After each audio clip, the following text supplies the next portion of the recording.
আসসালামু আলাইকুম, আমি নাইম দক্ষিণ কোরিয়া থেকে সবাইকে স্বাগত জানাচ্ছি আমার ইউটিউব চ্যানেল নাইমিলিতে। যদি ভালো লাগে তাহলে সাবস্ক্রাইব, আর যদি ভালো না লাগে দেখতে থাকুন, দেখতে দেখতে ভালো লাগে ভালোবাসা হয়ে যাবে ইনশাল্লাহ। দর্শক, ডোনাল্ড ট্রাম্প মানে বিনোদন। আর সেই প্রেসিডেন্ট হওয়ার পর থেকে বা আগে থেকেই তিনি বিভিন্ন সময় জাতিকে বিনোদন দিয়েছেন। আর সাম্প্রতিক সময়ে তার যে রাজনৈতিক ক্যারেক্টার সেটা আসলে অনেকাংশে আমাদের দক্ষিণ এশিয়ার দেশগুলোর মতন, ধরেন ভারত, বাংলাদেশ, পাকিস্তান, শ্রীলঙ্কা, ওই দেশগুলোর রাজনৈতিক নেতাদের মতোই হয়ে গেছে। আমাদের দেশে দেখবেন যখনই কোনো ইলেকশন হয়, আর ইলেকশনে যদি আমাদের ক্ষমতাসীন দলগুলো পাশ না করে, তখন স্বাভাবিকভাবেই মানে ইলেকশন নিয়ে, নির্বাচন কমিশন নিয়ে সবসময় আমরা মিথ্যাচার করি। তবে অনেক অনেক ক্ষেত্রে হয়তো বা সত্যও থাকতে পারে যে প্রেসিডেন্ট ডোনাল্ড ট্রাম্প তিনি আপনার হোয়াইট হাউস থেকে 5ই নভেম্বর একটা সংবাদ সম্মেলন করেছেন, মানে একটা জাতির উদ্দেশ্যে ভাষণ দিয়েছেন।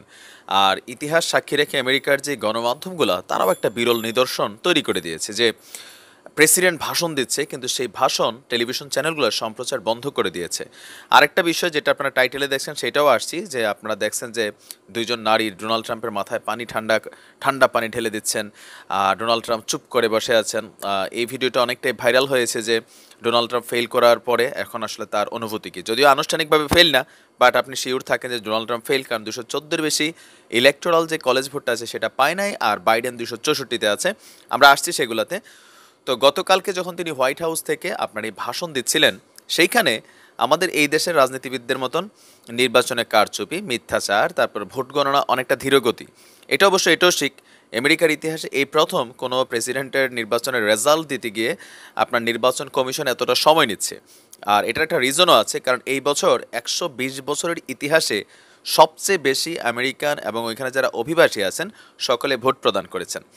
আর সেই কারণে আপনার কয়েকটা স্টেটে ডোনাল্ড ট্রাম্পের মামলার কারণে ভোটগুলা আবার রিকাউন্টিং হচ্ছে। যদিও দুই একটা রাজ্যের মধ্যে মিশিগান আছে, যেখানে আপনার ওইখানে যে নির্বাচন কমিশন আছেন বা ম্যাজিস্ট্রেট আছেন তিনি বলেছেন যে আসলে এখানে কোনো কারচুপির প্রমাণ পাওয়া যায়নি, যার কারণে মামলাটা খারিজ হয়ে গেছে। তো হোয়াইট হাউসে তিনি যখন বক্তব্য দিচ্ছিলেন, আপনার মূলধারার গণমাধ্যম ABC, Fox News, MSNBC, NBC News, তারপরে হচ্ছে আপনার নিউ ইয়র্ক টাইমস, এরকম বড় বড় যে পত্রিকাগুলো আছে, সিএনএন, এদের মাঝখানে সিএনএন ছাড়া আরও ছোটোখাটো কয়েকটা টেলিভিশন গণমাধ্যম ছাড়া আপনার বাকি যেই টেলিভিশন চ্যানেলগুলো আছে তারা ট্রাম্পের এই সম্প্রচার সরাসরি বন্ধ করে দিয়েছে। কারণ হচ্ছে কি, আপনার যে তাদের যে বক্তব্য, টেলিভিশনের যে প্রতিনিধিরা আছেন, যে ডোনাল্ড ট্রাম্প এখানে মানে আপনার অবধারিত অনাধারে খালি তিনি মিথ্যা কথা বলছিলেন নির্বাচন নিয়ে, যেগুলোর আসলে আদৌ কোনো ভিত্তি নেই। আর অনুষ্ঠানের যিনি উপস্থাপক ছিলেন জ্যাক চ্যাপার, তিনি বলেছেন যে আসলে মানে এইরকম বিব্রতকর পরিস্থিতি কখনো তিনি আর তার জীবনে দেখেন নাই, যে একজন প্রেসিডেন্ট কতটা মিথ্যাচার করতে পারে। এবার আসুন আমরা মূল যেই ঘটনাটা আজকের আলোচনা সেটা যাই। দুইজন নারী ডোনাল্ড ট্রাম্পের মাথায় পানি ঢালছে, এই ভিডিওটা ভাইরাল। অনেকেই বলছেন, ক্যাপশন ট্যাপশন দিয়েছেন যে এই ভিডিওটা হচ্ছে কি, যে যখন ট্রাম্প টের পাইছে যে তার ইলেকট্রাল কলেজ ভোট 214-তে আছে, এখন জর্জিয়ার ভোট গণনা চলছে। এই পর্যন্ত যখন আমি নিউজ করছি 900 ভোটে জো বাইডেন ট্রাম্প থেকে এগিয়ে। আর যেহেতু সিস্টেমটা হচ্ছে যে বেশি ভোট পায় সেই আপনার ইলেকট্রাল কলেজ ভোটগুলো পাবে। এখন জর্জিয়াতে সম্ভবত ইলেকট্রাল কলেজ ভোট আছে 5টা, মেবি, আমার যদি ভুল না হয়। তাহলে যদি এখন বাইডেন এটা পায় তাহলে 264 প্লাস 5 ইকুয়াল টু হচ্ছে 269, আর ট্রাম্প এটা পাইলে আসলে তার জন্য এটা বিশেষ কোনো মাহাত্ম্য বহন করে না।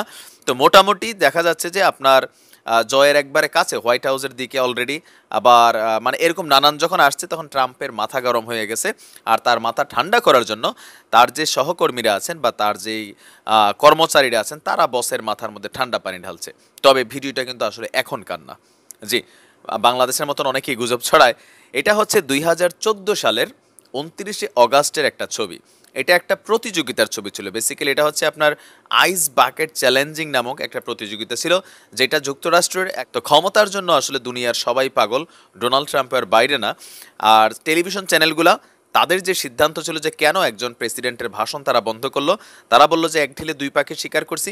একটা হচ্ছে যে একজন প্রেসিডেন্ট যখন মিথ্যাচার করবে তাকে গণমাধ্যম বয়কট করবে, এটা তার একটা নিদর্শন তৈরি করেছেন ডোনাল্ড ট্রাম্পের মাধ্যমে, যেন আগামীতেও কোনো প্রেসিডেন্ট যদি আসার পরে দেশের গণতান্ত্রিক ব্যবস্থা বা নির্বাচন নিয়ে যেখানে পজিটিভ একটা রিপোর্ট আছে সেটাকে নেগেটিভ বা জাতির সামনে বিভ্রান্ত তৈরি করতে চায়, তাহলে তারা এই ধরনের ঘটনাই করবে। পাশাপাশি তার এই বক্তব্যের পরে আপনার ট্রাম্পের যারা সমর্থক আছে, আপনার কি বলা হয় যে রিপাবলিকান পার্টির, তারা কিন্তু আপনার অলরেডি হোয়াইট হাউসের সামনে কয়েক হাজার মানুষ সেখানে জড়ো হয়েছে। পরবর্তী সময়ে আপনার যুক্তরাষ্ট্র পুলিশ প্রশাসন সেটাকে কঠিনভাবে হ্যান্ডেল করেছে, অনেককে অ্যারেস্ট করেছে, কারণ সেখানে ভাঙচুর তারপর সহ নানান ধরনের ঘটনা ঘটেছে। তাদের খুবই ফেভারিট একটা প্রোগ্রাম। আর সেই প্রোগ্রামে বেসিক্যালি দেশের যারা প্রেসিডেন্ট আছেন, বড় মাপের ক্রীড়াবিদ আছেন, তারপর শিল্পী আছেন, মানে বড় বড় সেলিব্রিটিরা অংশগ্রহণ নেয় ওই প্রোগ্রামে। বারাক ওবামা, জাস্টিন বিবার, তারপর হচ্ছে যে আপনার বড় ক্রিকেটার সহ শুরু করে সবাই কিন্তু সেইখানে আপনার এই অংশগ্রহণ নিয়েছিলেন। আর আমাদের ফেসবুকের যিনি মার্ক জুকারবার্গ আছে তিনিও কিন্তু সেই আইস চ্যালেঞ্জে নিয়েছিলেন। ওই ভিডিওটারই বেসিক্যালি এখন কাটপিস করে আমার মনে হয় আমেরিকা হোক, বাংলাদেশ হোক, যেখান থেকে হোক এটাকে ভাইরাল করা হয়েছে যে ডোনাল্ড ট্রাম্পকে মাথা ঠান্ডা রাখানোর জন্য বেসিক্যালি আপনার এই পানি দেওয়া হচ্ছে বা এই ধরনের কোনো কিছু তার শরীরে ঢালা হচ্ছে। ভিডিওটা সত্য, তবে এটা এখনকার না, এটা ইলেকশনের সাথে রিলেটেড কোনো ভিডিও না, আজ থেকে প্রায় 6 বছর আগের এই ভিডিওটা। আর এখানে আরেকটা বিষয় আছে যে জো বাইডেন সম্পর্কে আমি সকালে যে ভিডিওটা করেছি সেই ভিডিওটা সম্পর্কে একটু আপনাদেরকে আপডেট করব। আর এখানে নতুন একটা বিষয় হচ্ছে জো বাইডেনের বাড়ি থেকে দিয়ে অলরেডি তার যে বাসভবন, মানে তার যে হোয়াইট হাউস বাসভবন না, নর্মালি যেখানে তিনি থাকেন তার বিল্ডিংয়ের উপর দিয়ে বিমান চলাচল নিষিদ্ধ করেছে যুক্তরাষ্ট্রের প্রশাসন। কারণ এই মুহূর্তে তিনি অলিখিতভাবে কিন্তু যুক্তরাষ্ট্রের প্রেসিডেন্ট হিসাবে নির্বাচিত হয়ে আছেন। সুতরাং তার সিকিউরিটি পারপাস, তার পরিবারের সিকিউরিটি পারপাস এখন থেকেই আসলে গোয়েন্দা নজরদারি বা তাদের নিরাপত্তা সুরক্ষা দেওয়া হচ্ছে। জাস্ট হচ্ছে কয়েকটা ঘন্টার বাকি যে তিনি আমেরিকার 46তম প্রেসিডেন্ট হিসাবে নির্বাচিত হতে যাচ্ছেন। আমি যখন সকালে ভিডিওটা আপলোড করেছি, অনেকে, আমিও ট্রাম্পকে যে পছন্দ করি তা না, আমার বিষয়টা ভুল বুঝেন না। আমাদের কাজ হচ্ছে যে যখন কোনো তথ্য আসে আর এই তথ্যগুলো যখন উইথ এভিডেন্স হয় সেটা আপনাদের সামনে প্রকাশ করা। এখন যেহেতু আমরা কেউ ট্রাম্পের সাপোর্টার, কেউ জো বাইডেনের সাপোর্টার, তো সেইখান থেকে অনেকে আমাকে ভাবছেন যে ট্রাম্পকে আমি কি আসলে পজিটিভলি সামনে আনার চেষ্টা করছি। না বস, এটা ঠিক না, বিনোদন পূর্ণ ক্যারেক্টার।